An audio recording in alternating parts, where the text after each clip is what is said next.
দুর্যোগ যেন কিছুতেই পিছু ছাড়ছে না। গাঙ্গেয় পশ্চিমবঙ্গের ঘূর্ণাবর্ত সরে উত্তরবঙ্গে অবস্থান করছে।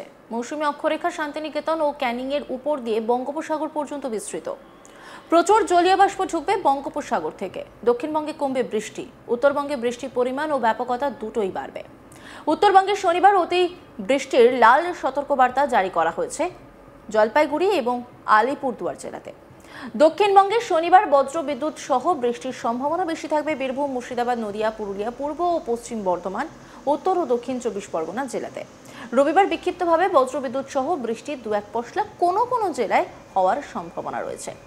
সোমবার, মঙ্গলবার এবং বুধবার বৃষ্টি আরও কমবে। বৃহস্পতিবার বৃষ্টি বাড়বে দক্ষিণবঙ্গের জেলাগুলিতে। মুর্শিদাবাদ, নদিয়া এবং উত্তর 24 পরগনা জেলাতে বৃষ্টির সম্ভাবনা বেশি থাকবে। এবার আপনাদেরকে একটু উত্তরবঙ্গের কথা বলি। রবিবার জলপাইগুড়ি এবং আলিপুরদুয়ার জেলাতে অতি বৃষ্টির লাল সতর্কবার্তা কিন্তু ইতিমধ্যেই জারি করা হয়েছে। সোমবার উত্তরবঙ্গের জেলাগুলিতে অতি বৃষ্টির কমলা সতর্কবার্তা জারি করা হয়েছে। দার্জিলিং, কালিম্পং, আলিপুরদুয়ার, জলপাইগুড়ি ও কোচবিহার জেলাতে ভারী বৃষ্টির সতর্কবার্তা রয়েছে। মঙ্গলবার এবং বুধবার উত্তরবঙ্গের জেলাগুলিতে ভারী বৃষ্টির সঙ্গে হলুদ সতর্কবার্তার পূর্বাভাস দেওয়া হয়েছে। দার্জিলিং, কালিম্পং, আলিপুরদুয়ার, জলপাইগুড়ি ও কোচবিহার জেলাতে ভারী বৃষ্টির সতর্কবার্তা রয়েছে। বৃহস্পতিবারেও উত্তরবঙ্গের প্রায় সব জেলাতেই বিক্ষিপ্তভাবে দু এক পশলা ভারী বৃষ্টির সতর্কবার্তা জারি করা হয়েছে।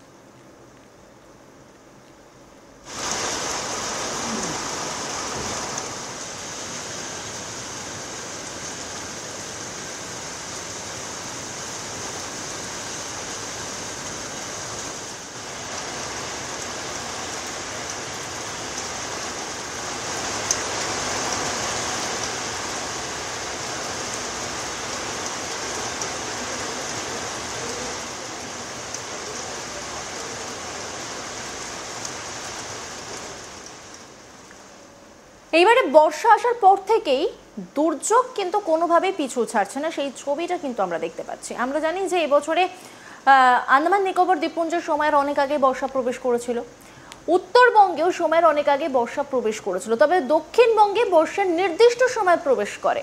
উত্তরবঙ্গে বর্ষা সময়ের আগে প্রবেশ করলেও বৃষ্টির যে পরিমাণ তা কিন্তু স্বাভাবিকের থেকে অনেকটা কম রয়েছে বলেই জানাচ্ছেন আবহাওয়াবিদরা।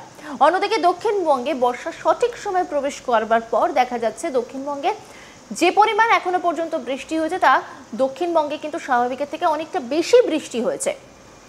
মূলত বা পুরুলিয়ার দিকটাতে বলা হচ্ছে যে বেশি পরিমাণ বৃষ্টি হচ্ছে। আপাতত যে কথা বলা হচ্ছে যে শনিবার এবং রবিবারও দক্ষিণবঙ্গের বেশ কিছু জায়গায় বৃষ্টি হবে, তবে সোমবার, মঙ্গলবার, বুধবার বৃষ্টির পরিমাণ অনেকটা কমবে।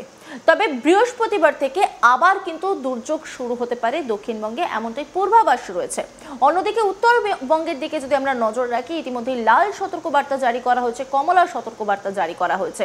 মানে শনিবার, রবিবার, সোমবার, মঙ্গলবার, বুধবার পর্যন্ত কিন্তু বৃষ্টির সম্ভাবনা রয়েছে। বৃহস্পতিবার থেকে উন্নতি হবার সম্ভাবনা রয়েছে। এক কথায় বলতে গেলে যেই সময় দক্ষিণবঙ্গে বৃষ্টি খানিকটা কমছে, সেই সময় উত্তরবঙ্গে বৃষ্টির পরিমাণ অনেকটা বাড়ছে এবং দক্ষিণবঙ্গে বৃহস্পতিবার থেকে যখন বৃষ্টির পরিমাণ বাড়তে শুরু করবে তখন কিন্তু উত্তরবঙ্গে বৃষ্টির পরিমাণ অনেকটাই কমতে শুরু করবে। তবে উত্তরবঙ্গে যেহেতু বৃষ্টির পূর্বাভাস রয়েছে, পাহাড়ি অনেকটা অঞ্চল রয়েছে, অঞ্চল জুড়ে রয়েছে, তার ফলে ধস নামার প্রবণতা অনেকটা বাড়বে। তাই সতর্কভাবে প্রত্যেককে থাকতে বলা হচ্ছে। যারা রাস্তায় বের হবেন তাদেরকে সতর্কভাবে গাড়ি চালাতে বলা হচ্ছে। দৃশ্যমানতার অভাব ঘটতে পারে, যেহেতু লাল সতর্কবার্তা জারি করা হয়েছে, তারপরে কমলা সতর্কবার্তাও জারি করা হয়েছে কিছু কিছু জায়গায়। তাই অবশ্যই সাবধানে গাড়ি চালাবেন। রাস্তায় ধস নামার একটা সম্ভাবনা রয়েছে, তাই সাবধানে থাকবেন।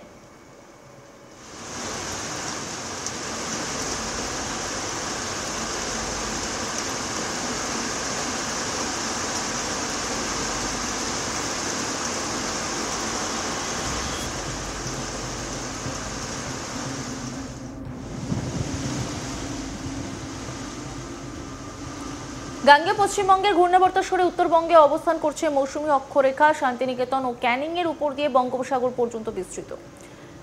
প্রচুর জলীয় বাষ্প ঢুকবে বঙ্গোপসাগর থেকে। দক্ষিণবঙ্গে কমবে বৃষ্টি, উত্তরবঙ্গে বৃষ্টির পরিমাণ ও ব্যাপকতা দুটোই বাড়বে। উত্তরবঙ্গে শনিবার অতি বৃষ্টির লাল সতর্কবার্তা জারি করা হয়েছে জলপাইগুড়ি এবং আলিপুরদুয়ার জেলাতে। অন্যান্য খবরের আপডেটের জন্য অবশ্যই নজর রাখুন আজ তাক বাংলার ইউটিউব স্ট্রিমিংয়ে। লাইক, কমেন্ট, শেয়ার এবং সাবস্ক্রাইব করতে ভুলবেন না।